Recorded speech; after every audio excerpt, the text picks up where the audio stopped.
Apakah Anda ingin mendapatkan kembali fokus Anda, memiliki lebih banyak ringan, lebih terarah, dan lebih terkendali dalam kehidupan Anda sendiri? Jika demikian, berhentilah terganggu oleh segala hal pada saat yang sama, dan mulai perhatikan apa yang tidak teratur di dalam diri Anda. Karena itu, bukan tugas yang berlebihanlah yang membuat Anda lelah, tetapi kelebihan pikiran yang tak berbentuk, keputusan yang tertunda, dan emosi yang tidak terselesaikan. Pikiran yang terisi seperti kamar yang berantakan. Anda tahu Anda harus merapikannya, tetapi Anda tidak dapat menemukan kuncinya. Tidak ada yang berjalan dengan baik ketika semuanya tidak pada tempatnya. Kaum Stoa tahu akan hal ini. Mereka mengajarkan bahwa sebelum mencoba mengubah dunia luar, adalah suatu keharusan untuk mengatur dunia batin. Itulah sebabnya langkah pertama bukanlah berlari lebih cepat, tetapi membersihkan. Membersihkan berarti membuka ruang. Itu berarti belajar untuk menghilangkan kebisingan. Pikiran yang jernih adalah seperti sungai yang mengalir kembali, membawa pergi apa yang stagnan dan menciptakan gerakan. Dalam video ini, Anda akan belajar 10 sikap stoik yang berfungsi sebagai proses pembersihan internal. Mereka melonggarkan apa yang berat, mereka mengatur apa yang berat. Itu penting dan membawa Anda kembali ke porosnya. Sebelum memulai, lakukan langkah pertama yang praktis. Tulis di komentar, "Hari ini saya memilih kejelasan." Frase sederhana ini mungkin terlihat kecil, tetapi seperti pintu yang terbuka. Karena ketika Anda memilih kejelasan, Anda berhenti memberi makan kebingungan. Pertama, matikan gangguan. Pernahkah Anda memperhatikan bahwa hari ini hampir tidak mungkin untuk tetap diam? Bahkan ketika tubuh berhenti, pikiran terus bergerak, mencoba memecahkan, meramalkan, mengendalikan. Kita tinggal di dunia yang terus memanggil kita, tetapi kebisingan terbesar bukan di luar, melainkan di dalam. Ini adalah pikiran-pikiran yang tidak terdiam, ketakutan yang kembali, dan perbandingan yang diulang. Telepon seluler hanyalah gejala yang tampak dari sesuatu yang lebih dalam, pikiran yang takut berhenti, karena berhenti berarti merasakan. Kaum Stoa telah mengetahui hal ini.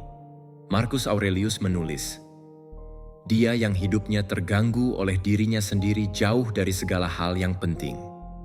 Dia tidak hanya berbicara tentang kebisingan eksternal, tetapi juga kebingungan internal, yang membutuhkan kebutuhan konstan untuk tetap sibuk agar tidak menghadapi kekosongan diri sendiri. Gangguan adalah pelarian yang disamarkan sebagai gerakan. Kita lari dari keheningan karena ini menunjukkan kepada kita apa yang perlu diubah. Kita melarikan diri dari masa kini karena menuntut kesadaran. Kita lari dari diri kita sendiri karena perdamaian membutuhkan usaha, dan itulah sebabnya Anda merasa lelah, bahkan tanpa melakukan apapun. Pikiran hidup mencoba untuk mengendalikan apa yang tidak bisa diselesaikan, apa yang belum bisa diselesaikan, dan menghindari apa yang hanya waktu yang bisa menyelesaikannya. Kelelahan yang Anda rasakan bukanlah kekurangan energi, melainkan kelebihan energi. Epictetus mengatakan bahwa jika Anda tidak mengatur pikiran Anda akan mengatur Anda. Dan dunia modern memperkuat semua itu. Ini mengajarkan Anda bagaimana bereaksi, bukan bagaimana untuk merenung, untuk mengisi keheningan, bukan untuk memahaminya. Namun, ada kekuatan yang sangat besar dalam melakukan hal yang sebaliknya. Ketika Anda memilih untuk berhenti, bernapas, dan tidak menanggapi, Anda seketika mendapatkan kembali kendali atas jiwa Anda. Keheningan yang Anda hindari adalah tempat yang sama di mana kejernihan Anda lahir. Disitulah kelebihan hilang dan kebenaran pun muncul. Mematikan gangguan bukanlah tentang mengisolasi diri dari dunia, tetapi untuk kembali melihatnya dengan jelas. Ini tentang memilih kualitas daripada kuantitas, kehadiran alih-alih kebisingan, kedalaman alih-alih kecepatan. Karena setiap kali Anda kembali pada diri Anda sendiri, dunia kembali pada Anda. Berikut adalah latihan Anda. Hari ini, pilihlah satu momen dalam harimu, hanya beberapa menit, dan matikan semuanya. Telepon, musik, notifikasi, percakapan. Tetap diam dan pahami apa yang terjadi di dalam diri Anda. Jika satu ketidaknyamanan muncul, jangan melarikan diri. itu suara pikiran Anda kembali ke rumah. Seperti yang dikatakan penyair Rumi, diam adalah bahasa Tuhan. Segala hal lainnya adalah terjemahan yang salah. Itulah negara yang mengubah pendekatan Anda. Ini adalah pelatihan kesadaran yang pertama. Langkah pertama untuk memulihkan apa yang kebisingan telah mencuri. Kejernihan Anda, energi, dan kedamaian Anda. Kedua, bangun kembali cara hidup. Anda tidak dapat membangun kehidupan baru dengan kebiasaan yang sama seperti yang menciptakan yang lama. Pikiran manusia adalah seperti sungai. Jika Anda tidak mengubah arahnya, itu akan terus mengalir di jalur yang sama seperti biasa, bahkan jika Anda ingin mencapai laut yang lain. Ilmu saraf mengkonfirmasi apa yang kaum Stoa telah ketahui berabad-abad yang lalu. Semua pemikiran yang berulang-ulang berubah menjadi jalur saraf. Semakin sering Anda bepergian, semakin otomatis hal itu. Oleh karena itu, mengubah hidup Anda bukan hanya tentang niat, tetapi juga tentang pemrograman ulang cara otak bereaksi, berpikir, dan memilih. Dan pemrograman ulang itu dimulai ketika Anda berhenti hidup dengan pilot otomatis dan mengambil kendali atas kesadaran Anda. Seneca berkata, "Hidup itu seperti sebuah drama, tidak peduli seberapa banyak itu berlangsung, tetapi seberapa baik itu ditafsirkan." Frasa itu adalah pengingat yang kuat. Karya besar keberadaan Anda bukanlah di skenario, tetapi di karakter yang Anda putuskan untuk menafsirkannya setiap hari. Jika Anda tidak secara sadar memilih peran itu, pikiran akan mengulang yang lama. Membangun kembali cara hidup Anda adalah suatu tindakan kesadaran dan kehadiran. Ini tentang mengubah rutinitas menjadi ritual. Kebiasaan dalam pengulangan menjadi pertumbuhan. Ini adalah pemahaman bahwa perubahan yang nyata tidak datang dari waktu tetapi dari tindakan. Karena waktu tidak menyembuhkan apapun dengan sendirinya. Itulah yang Anda lakukan di dalam diri Anda yang menyembuhkan. Pikirkan tentang ini. Setiap keputusan yang Anda buat adalah seperti perintah sehingga otak Anda memperkuat atau menghapus jalur. Setiap kali Anda mengulang perilaku yang tidak lagi bermanfaat bagi Anda memperkuat masa lalu. Tetapi ketika Anda memilih untuk bertindak berbeda, bahkan jika itu hanya untuk sesaat, Anda membuka ruang untuk masa depan baru mulai terbentuk. Tidak ada awal baru tanpa konflik internal, karena otak selalu lebih memilih apa yang familiar, bahkan jika itu adalah jalan yang dikenal. Itulah mengapa perubahan itu melelahkan. Tapi itulah sebabnya ia membebaskan. Stoicisme mengajarkan bahwa pertumbuhan adalah membangun kembali sedikit setiap hari, tanpa menunggu kondisi ideal. Ini adalah membiarkan mati sesuatu yang sudah memenuhi tujuannya. Diri yang menyabotase dirinya sendiri, yang menunda, yang mencari persetujuan sebelum bertindak. Karena dunia tidak berubah selama Anda tidak mengubah cara Anda tinggal di dalamnya. Membangun kembali bukanlah memulai dari awal, tetapi melanjutkan dengan kesadaran.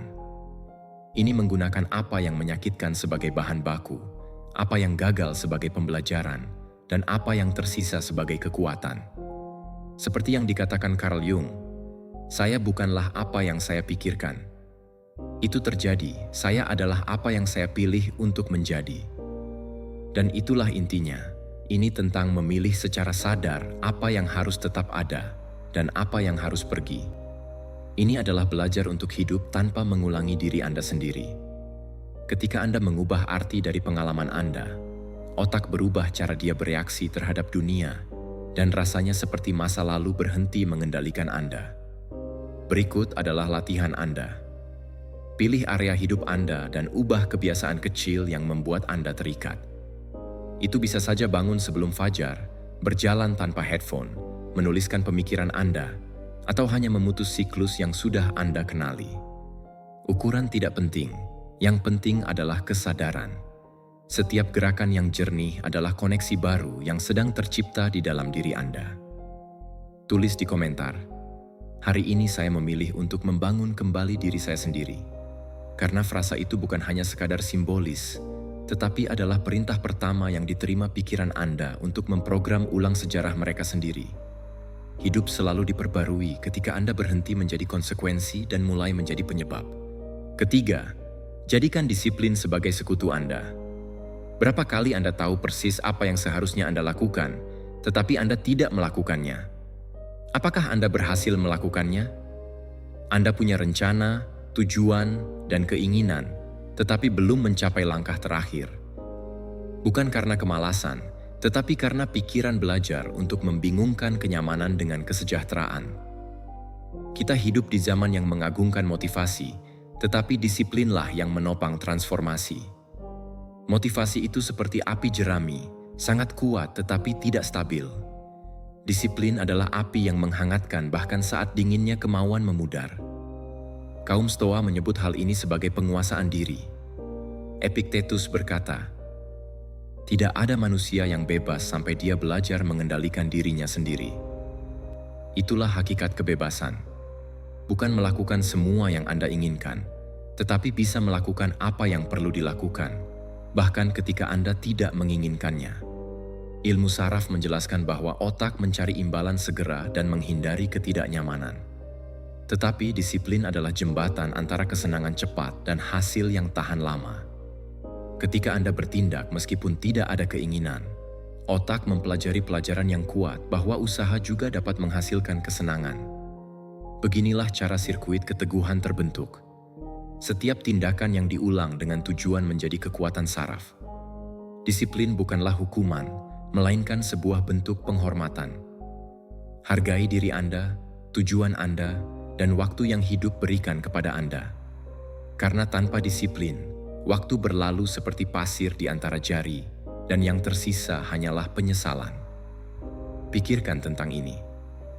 Setiap kali Anda mencapainya, bahwa Anda berjanji pada diri sendiri, Anda memperkuat. Setiap latihan yang dilakukan ketika tubuh meminta istirahat, setiap saat belajar ketika dunia memanggil Anda dan membuat Anda bingung, semua itu adalah benih yang ditanam di tanah keteguhan. Dan ketika mereka tiba, kesulitan adalah panen yang Anda harapkan. Marcus Aurelius menulis untuk dirinya sendiri, "Lakukan apa yang perlu dilakukan, meskipun sakit, meskipun kelihatannya kecil." Keutamaan terletak pada bertindak tegas, bukan pada menunggu saat yang ideal. Dan itu adalah rahasia. Disiplin itu diam, tetapi buahnya berbicara lantang. Anda berhenti tersesat dalam dorongan hati dan maju selangkah demi selangkah hingga hasilnya menjadi tidak bisa dihindari. Titik baliknya adalah dalam memahami bahwa disiplin bukanlah kekakuan, melainkan cinta dalam praktik. Itulah yang mengubah niat menjadi kemajuan dan keinginan menjadi pencapaian. Orang yang disiplin tidak hidup sesuai aturan, tetapi hidup sesuai tujuan. Seperti yang ditulis Aristoteles, kita adalah apa yang kita lakukan berulang-ulang. Oleh karena itu, keunggulan bukanlah sebuah tindakan, melainkan sebuah kebiasaan. Itulah inti dari disiplin.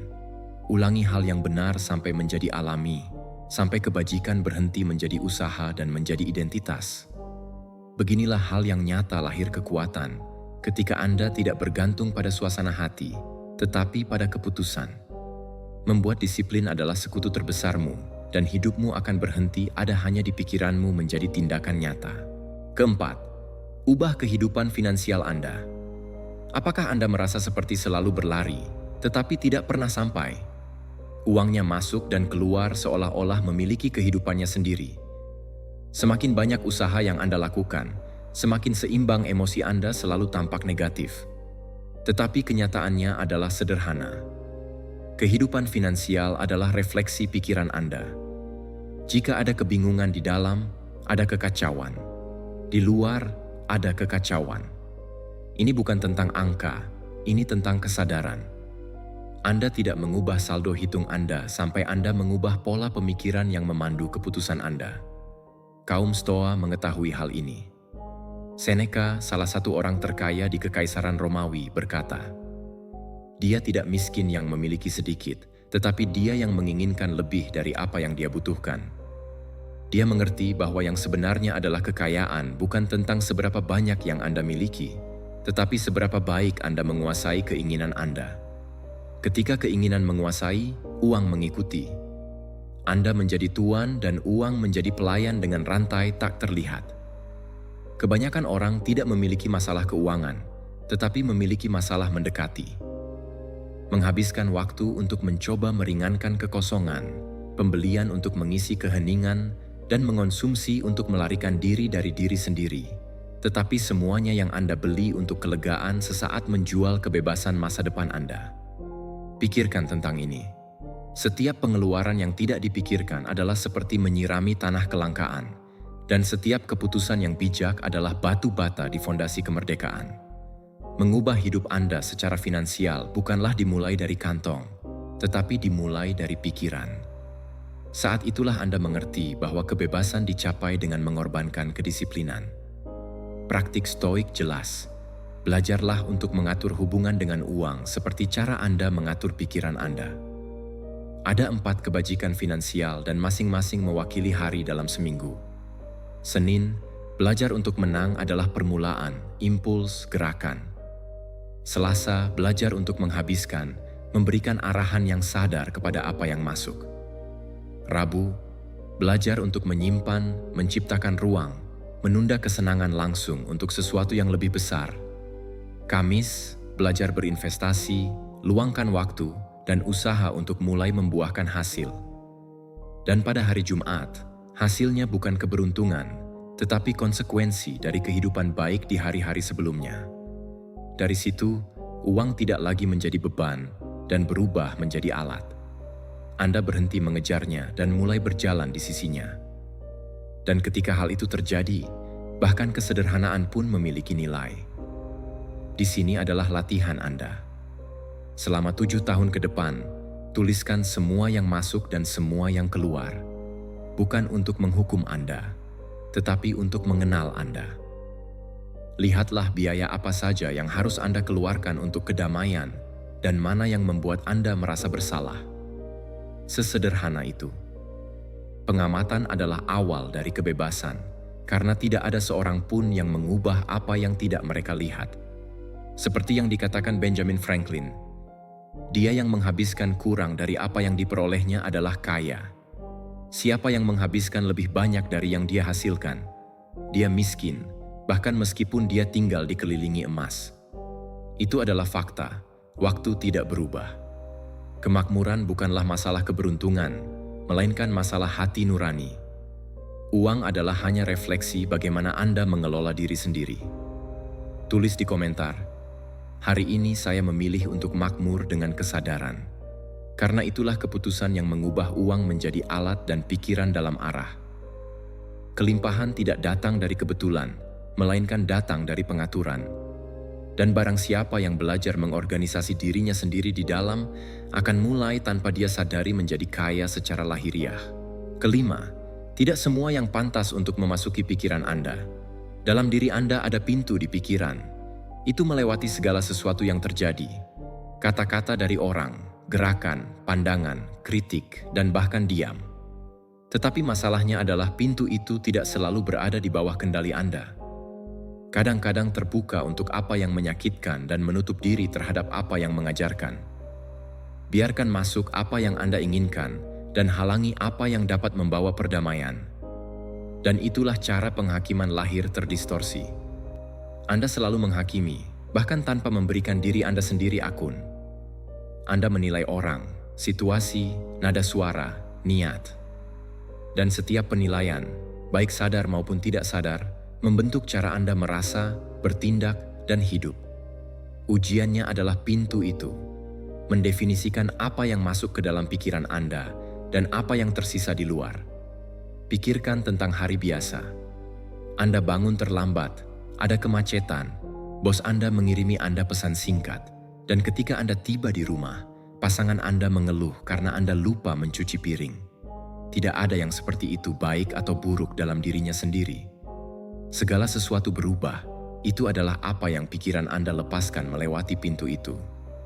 Jika Anda membiarkan masuk pikiran, dia membenciku, Anda sendiri tahu cara mengeluh. Hari itu runtuh, tetapi jika Anda memilih untuk berpikir, saya dapat meningkatkannya dalam hal ini. Mungkin dia lelah, segalanya berubah. Peristiwa yang sama, tetapi dua realitas yang benar-benar berbeda. Karena mereka bukan peristiwa yang Anda ganggu, tetapi arti yang Anda berikan kepada mereka. Dan ketika pintu itu berkarat karena kesombongan, kemarahan, atau rasa tidak aman, ia membuka dirinya terhadap hal yang merusak dan menutup dirinya terhadap hal yang menyembuhkan. Anda mulai melihat ancaman di mana ada kasih sayang, di situ ada penghinaan, di mana ada keraguan dan penolakan, di mana cinta berada. Berapa kali hari Anda dirusak oleh sesuatu yang kecil?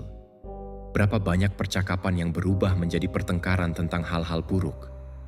Berapa kali Anda meninggalkan seseorang yang hanya mencoba membantu Anda? Menilai secara salah adalah membuka pintu yang salah, adalah bereaksi sebelum mengerti, adalah menjawab tanpa berpikir, dan harganya tinggi. Anda kehilangan energi, kepercayaan diri, waktu, dan terkadang orang-orang yang mencintai Anda. Epictetus berkata, hal-hal tidak seperti yang diharapkan yang mengganggu kita, tetapi penilaian yang kita lakukan terhadap mereka. Dan Marcus Aurelius menambahkan, jika ada sesuatu yang eksternal menimpa Anda, masalah terletak pada interpretasi Anda, dan Anda dapat mengubah interpretasi itu kapanpun. Ini bukan frasa, mereka cantik, tetapi itu alat. Melatih penghakiman adalah belajar untuk menjaga pintu pikiran. Dunia tetap sama, tetapi jika Anda mengizinkan perubahan, sepenuhnya kehidupan batin Anda akan berubah. Oleh karena itu, di sini Anda memiliki tantangan Anda. Dalam beberapa hari mendatang, perhatikan apa yang Anda biarkan masuk. Ketika ada sesuatu yang mengganggu Anda, tanyakan pada diri Anda sendiri, apakah ini layak untuk datang ke rumahku? Jika jawabannya tidak, tutup, bernapaslah, dan pilih interpretasi baru. Pikiran itu seperti sebuah rumah. Jika Anda membiarkannya masuk apapun yang terjadi, Anda akan segera kehilangan kesabaran. Tetapi jika Anda belajar merawat pintu, segala sesuatu di sekitar Anda berubah. Suasana, energi, dan cara Anda melihat dunia. Dan sekarang, tandai komitmen ini di komentar. Saya memilih apa yang saya izinkan untuk memasuki. Frasa itu lebih dari sekadar simbol. Itu adalah pengingat bahwa kedamaian Anda dimulai di saat yang tepat saat Anda memutuskan apa pikiran Anda akan membiarkan Anda melewati pintu itu. Keenam, jangan memberi ruang pada pendapat orang lain. Apakah Anda sudah menyadarinya? Menyadari betapa banyak hidup Anda yang dipandu oleh ketakutan akan apa yang dipikirkan orang lain. Ketakutan itu seperti rantai tak terlihat. Anda tidak melihatnya, tetapi ia mengikat Anda, mencegah Anda bertindak, mencoba menunjukkan siapa diri Anda yang sebenarnya. Berapa kali Anda meninggalkan mimpi hanya karena seseorang mungkin menghakimi Anda? Berapa kali Anda diam agar tidak mengecewakan atau berpura-pura baik-baik saja agar tidak dikritik? Sedikit demi sedikit, Anda beradaptasi dengan apa yang dilakukan orang lain. Mereka menunggu dan Anda berhenti menyesuaikan diri dengan diri Anda sendiri. Hal yang paling aneh adalah berkali-kali orang lain bahkan tidak ada.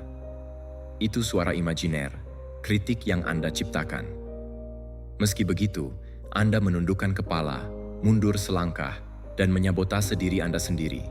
Dan tanpa menyadarinya, Anda mulai menjalani kehidupan yang menurut mereka seharusnya Anda jalani, bukan kehidupan yang Anda dilahirkan untuk hidup. Marcus Aurelius berkata, itu omong kosong menderita karena pendapat orang-orang yang bahkan tidak tahu apa itu baik dan jahat. Dia benar. Dia yang hidup mencari persetujuan selalu bertekuk lutut, bahkan ketika tampaknya kuat. Di luar, dia mungkin tersenyum, tetapi di dalam, dia kelelahan karena tidak ada yang lebih berat darinya daripada takut mengecewakan orang lain. Dan jangan menipu diri sendiri, orang akan selalu berbicara. Jika Anda mencoba sesuatu yang baru, mereka akan menyebut Anda gila. Jika Anda tetap diam, mereka akan berkata Anda menjauh. Jika Anda membagikan prestasi, mereka akan menyebut Anda sombong. Dan jika Anda salah, mereka akan tertawa. Dengan kata lain, tidak ada apapun yang Anda lakukan, akan selalu ada keputusan. Jadi katakan pada saya, apakah Anda akan melanjutkannya? Menyadari hal tersebut, pendapat dari luar tidaklah penting. Ini bukan kalimat. Ini tidak mendefinisikan siapa Anda dan apa yang dapat Anda capai. Kaum Stoa mengajarkan bahwa satu-satunya pendapat yang penting adalah pendapat Anda sendiri, karena pada akhirnya, itu bersamanya, satu-satunya tempat Anda meletakkan kepala Anda di bantal. Anda tidak perlu memberontak untuk bebas. Anda hanya perlu menjadi diri sendiri. Berhentilah berbohong pada diri sendiri, hanya agar bisa muat di tempat yang sempit. Apakah Anda ingat proyek yang Anda simpan? Kursus yang Anda tunda itu, ide yang Anda sembunyikan karena takut akan ejekan?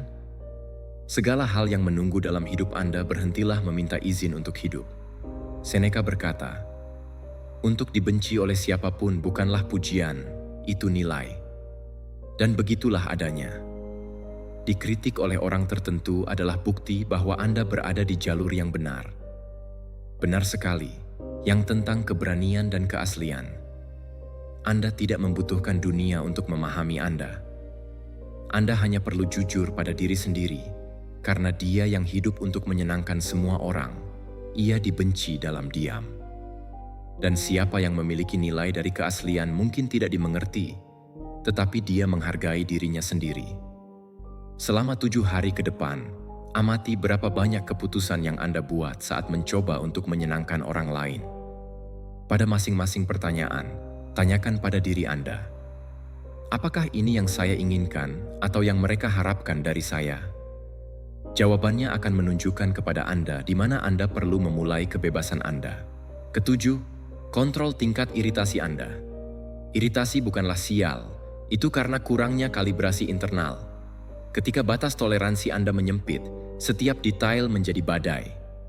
Bukan dunia yang melawan Anda yang menuntut agar dunia patuh pada naskah Anda. Iritasi tumbuh berlapis-lapis. Kurang tidur, jadwal padat, harapan yang kaku, terlalu banyak tujuan untuk 1 hari saja. Tak ada yang meledak dengan sendirinya, tetapi semua itu meningkatkan mawar. Jadi, sebuah kejadian kecil yang tak terduga bukan hanya kejadian yang tidak terduga. Itu adalah pemicu yang menyingkapkan suatu sistem yang sudah mencapai batasnya. Berpikirlah dengan jernih, iritasi sama dengan realitas, ekspektasi yang kurang kaku. Semakin Anda mencari kontrol absolut, semakin Anda menjadi rentan. Semakin fleksibel Anda, semakin banyak ruang yang Anda peroleh di dalam. Kaum Stoa menyebutnya pengendalian diri. Ini bukan tentang menguatkan diri sendiri, tetapi memperlebar kesenjangan antara apa yang terjadi dan apa yang Anda putuskan untuk lakukan dengannya. Daun mint memperingatkan bahwa kemarahan tampak seperti kekuatan, tetapi itu adalah kelemahan yang tersamar. Ini memberikan Anda kecepatan dan mencuri alamat Anda. Anda memenangkan argumen tersebut dan Anda kehilangan hari itu. Marcus Aurelius mengingatkan, ketika seseorang membuat Anda kesal, ingat kesalahan Anda sendiri. Itu adalah memori yang menghancurkan ego dan mengembalikan ketenangan. Kerendahan hati adalah penawar gangguan. Perlakukan iritasi seperti tombol volume, bukan seperti mengalihkan. Anda tidak perlu mematikannya, Anda perlu menurunkan levelnya. Dan itu adalah sebelum konflik. Saat tidur lebih baik lagi, dengan mengatakan tidak pada hal-hal yang berlebihan, dengan mendistribusikan tugas-tugas harian dengan lebih baik, menerima bahwa beberapa hal tidak akan terjadi di bawah kendali Anda. Ketika gesekan muncul, gunakan 3 pendorong, bertanya dan melanjutkan. Pertama, jeda. 3 tarikan napas perlahan. Tubuh turun, pikiran kembali. Kedua, bertanya. Apakah ini akan penting dalam 1 jam, dalam sehari, dalam sebulan? Jika tidak, biarkan saja. Dan terakhir, lanjutkan. Hanya menanggapi apa yang diperlukan, pada volume terendah mungkin. Jika jawabannya bisa menunggu, bahkan lebih baik. Waktu adalah penasihat yang tidak berteriak. Ingat, iritasi adalah kehilangan kedamaian dan kekuasaan ganda. Siapa yang mengendalikan sikap, keputusan, dan energi, dia mengendalikan negaranya. Penguasaan sejati bukanlah tentang membungkam provokasi apapun. Tantangan stoik dari pelajaran ini adalah bahwa untuk 7 hari ke depan, Anda berkomitmen untuk memperluas margin, tidur lebih baik, makan dengan benar, cukup istirahat selama 10 menit tanpa layar, pilih percakapan sulit, tetapi pada nada terendah mungkin. Dan buat keputusan yang tertunda setelah 24 jam ketika Anda merasakan puncak iritasi. Tuliskan dalam satu baris apa yang membuat Anda kesal. Anda akan melihat bahwa hampir selalu itu hanya mawar, bukan prioritas. Karena perdamaian bukanlah ketiadaan masalah, tetapi kehadiran dominasi. Dan siapa yang belajar mengecilkan volume di dalamnya tidak akan terganggu dari luar. Kedelapan, jagalah diri Anda sendiri sebelum Anda menjaga dunia.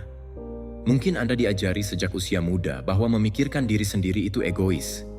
Yang benar adalah membantu, menyenangkan, dan selalu tersedia. Tetapi ada batas diam yang ketika dilintasi mengubah altruisme menjadi kelelahan. Kaum Stoa mengetahui hal ini. Mereka mengajarkan bahwa kekuatan sejati datang dari keteraturan di dalam. Mencoba memperbaiki dunia sebelum Anda memperbaiki diri sendiri adalah seperti mencoba mengeringkan lantai saat kuncinya masih terbuka.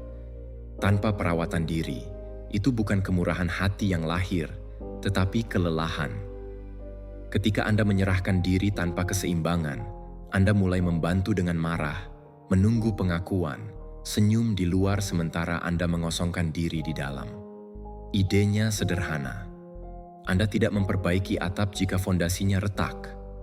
Anda tidak akan membawa terang kepada siapapun jika Anda hidup dalam kegelapan. Dan Anda tidak dapat menyelamatkan siapapun dari badai ketika Anda masih belajar berenang.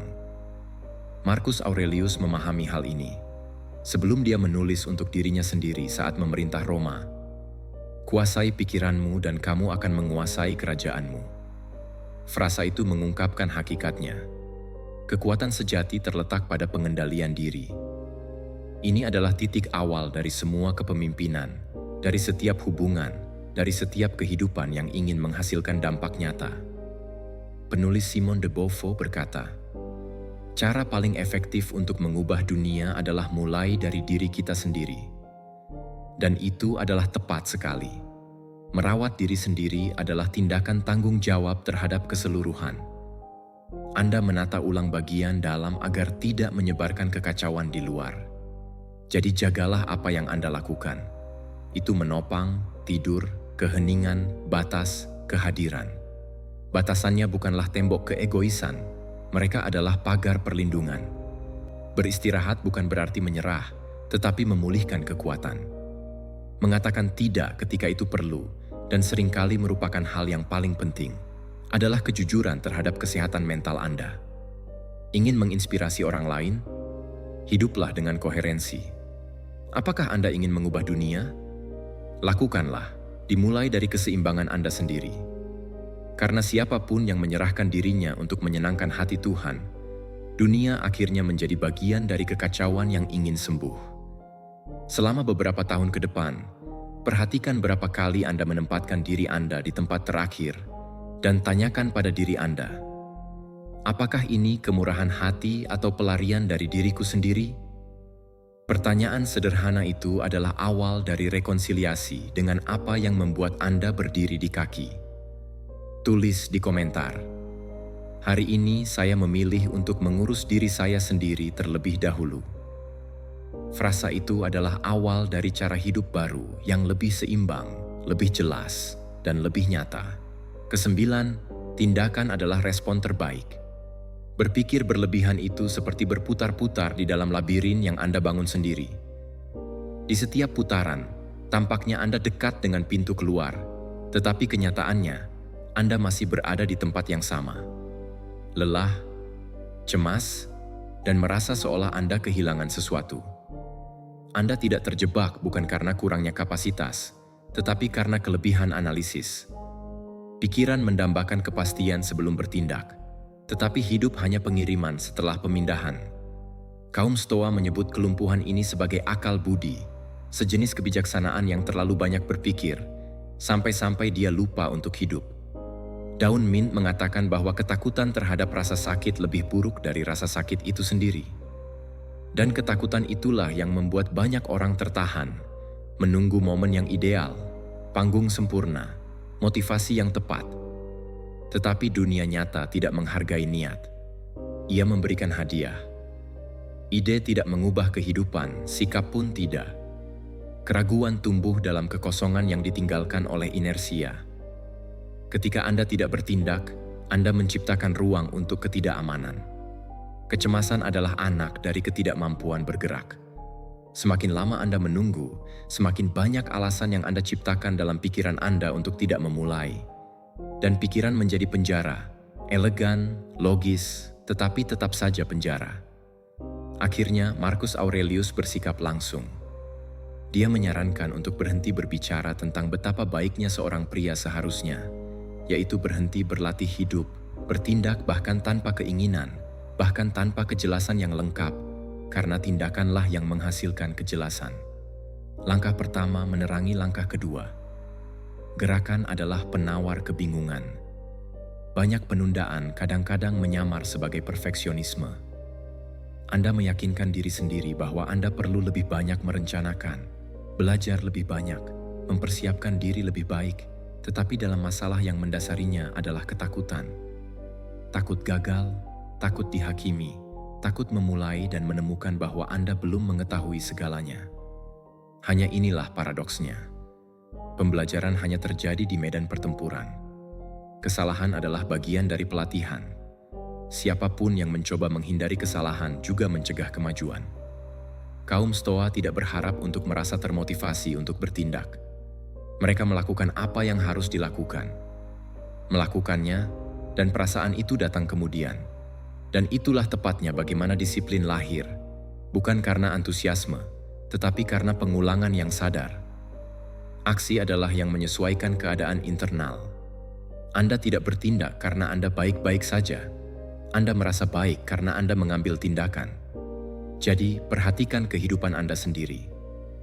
Berapa banyak keputusan yang menunggu nilai yang tidak akan pernah tiba karena hanya menunggu? Berapa banyak rencana yang telah Anda buat yang diulang dan ditunda tanpa Anda sadari? Keraguan itu hanya hilang ketika Anda memberi langkah pertama. Aksi adalah jembatan antara tujuan dan hasil. Tanpa tindakan, semua yang Anda ketahui hanya berat badan mati. Pengetahuan tanpa praktik adalah seperti pedang bersarung. Sepertinya kuat, tetapi tidak mengubah apapun. Gerakan menyembuhkan, mengatur ulang pikiran, menghilangkan ketakutan, dan memberi arah. Anda tidak perlu lari, Anda hanya perlu bergerak. Satu langkah kecil sehari lebih bernilai daripada 1000 ide statis. Jadi, jangan menunggu skenario yang ideal. Bertindak sekarang, kirim pesannya, lakukan pelatihan, tulis paragraf pertama, atur apa yang Anda butuhkan. Seperti yang dikatakan Goethe, apapun itu, impian atau rencana Anda, mulailah sekarang. Keberanian mengandung kekuatan dan kejeniusan di dalamnya dan sihir. Ke-10, lepaskan kekhawatiran Anda. Belajarlah untuk percaya. Kekhawatiran adalah upaya terselubung untuk mengendalikan. Apakah menurut Anda berpikir berlebihan adalah suatu bentuk persiapan? Sebenarnya, itu hanya cara paling elegan untuk melelahkan diri. Berapa kali Anda kehilangan energi mencoba menyelesaikan apa yang bahkan belum bisa Anda selesaikan? Apakah itu benar-benar terjadi? Anda merencanakan, Anda menghitung, Anda mengantisipasi skenario, dan ketika sesuatu terjadi yang tidak terduga, Anda merasa seolah-olah alam semesta akan mengkhianati Anda. Tetapi kebenarannya sederhana. Kontrol total adalah ilusi yang mahal. Kaum Stoa menyebutnya amor fati, cinta takdir. Epictetus berkata, beberapa hal berada di bawah kendali kami, sebagian lainnya tidak. Frasa itu tampak jelas sampai Anda menyadari bahwa sebagian besar dari apa yang Anda khawatirkan itu di luar kendali Anda. Apa yang menghancurkan Anda bukanlah masalahnya, tetapi penolakan untuk menerima bahwa itu adalah bagian dari jalan Anda. Pikiran yang cemas memiliki keburukan. Percaya bahwa jika Anda cukup berpikir, ini akan mencegah rasa sakit. Tetapi terlalu banyak berpikir adalah seperti berjalan berputar-putar mencari keluar. Semakin jauh Anda berjalan, semakin tersesat Anda. Itulah kekhawatiran. Gerakan tanpa arah. Seneca memperingatkan bahwa kita lebih menderita dalam imajinasi kita daripada di dunia nyata. Dan dia benar. Penderitaan muncul dari hipotesis, bukan dari fakta. Ketika Anda mencoba mengendalikan segalanya, Anda kehilangan kemampuan untuk mempercayai proses. Itu seperti meremas tali terlalu keras. Anda menyakiti diri sendiri tetapi tidak melakukannya. Anda tidak berpihak pada apapun. Percaya bukan berarti menyerah. Ini bertindak secara sadar dan melepaskan apa yang tidak lagi tergantung pada Anda. Dapat dipahami bahwa dunia tidak membutuhkan ketegangan Anda. Dunia membutuhkan kehadiran Anda yang jernih. Marcus Aurelius menulis, "Terimalah apapun takdir yang telah ditetapkan untukmu." Dia membawa dan mencintai orang-orang yang bersamanya. Takdir menyatukan kalian. Itulah ketenangan yang belajar mengalir tanpa tunduk, untuk berpartisipasi dalam kehidupan tanpa tetap terjebak di dalamnya. Meninggalkan kekhawatiran bukanlah hal yang tidak bertanggung jawab. Itu adalah kebijaksanaan emosional. Ini mengakui bahwa ketakutan tidak mempersiapkan. Ia hanya melumpuhkan. Melatih kepercayaan diri seperti otot. Mulailah mengamati ketika pikiran Anda ingin mengendalikannya tanpa terkendali. Bernapaslah sebelum bereaksi. Waktu adalah penawarnya melawan kecemasan. Dan kemudian biarkan saja yang lolos. Tidak seperti orang yang menyerah, tetapi sebagai seseorang yang mengerti ritme kehidupan. Kepercayaan adalah kebalikan dari tekanan.